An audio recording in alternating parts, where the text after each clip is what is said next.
ஒரு அழகான காடு. அந்த காடில் 3 நண்பர்கள் இருந்தார்கள்.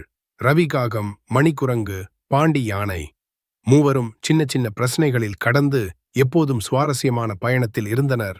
ஒரு நாள் காலை ரவி காகம் ஒரு மரத்தின் மேலிருந்து ஒளிரும் பொருளைக் கண்டது. ஏய், பாருங்க, அந்த மரத்தில் ஒளிரும் நகை. இது நம்முடையதா இருக்குமோ என்று ரவி நெகிழ்ந்து சொன்னது. மணிக்குரங்கு கிளைகளில் சுறுசுறுப்பாக சாகசமாய் குதிக்க, நகைனா நாம் அதை இப்போதே எடுத்துடலாம் என்று அசராமாக சொன்னான். பாண்டி யானை மெதுவாக பதில் சொல்லியது, தயவு செய்து சின்ன சின்ன விஷயங்களுக்கும் இப்படி ஆரவாரப்படாதீங்க, நமக்கே பிரச்சனையா மாறிடும். அவர்கள் மூவரும் அந்த மரத்துக்கு சென்று பார்த்தார்கள். ஒளிரும் பொருள் சிறு ஓட்டை ஒன்றில் இருந்தது. ரவி காகம் மேலே பறந்து உள்ளே பார்த்து, சோனா நகைகள் நம்ம கையில சிக்கதான் போகுது என அதிர்ச்சி அடைந்தது. அவர்கள் மகிழ்ச்சியாக இருந்த நேரத்தில், யாருடா என் நகையை எடுத்தது என்று ஒருவன் கடுப்பாக குரைத்தான். ஒரு சுளுக்கு மயில் அங்கு வந்து, இது எனக்கு சொந்தம், யாரும் நெருங்கக்கூடாது என சொன்னது.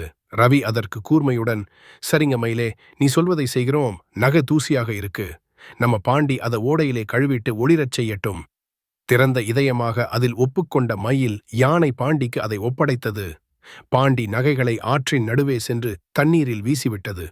மிக மோசமான நகைகள், இதெல்லாம் யாருக்கும் ஒளியோ மகிழ்ச்சியோ தராது என்று யானை சொன்னது. மயில் கோபமாக, இதில் என்ன நீதி என கத்தியது.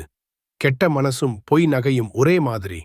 ரவி சந்தோஷமாக கூறியது. அவர்கள் மூவரும் ஒற்றுமையுடன் வீடு திரும்பினர்.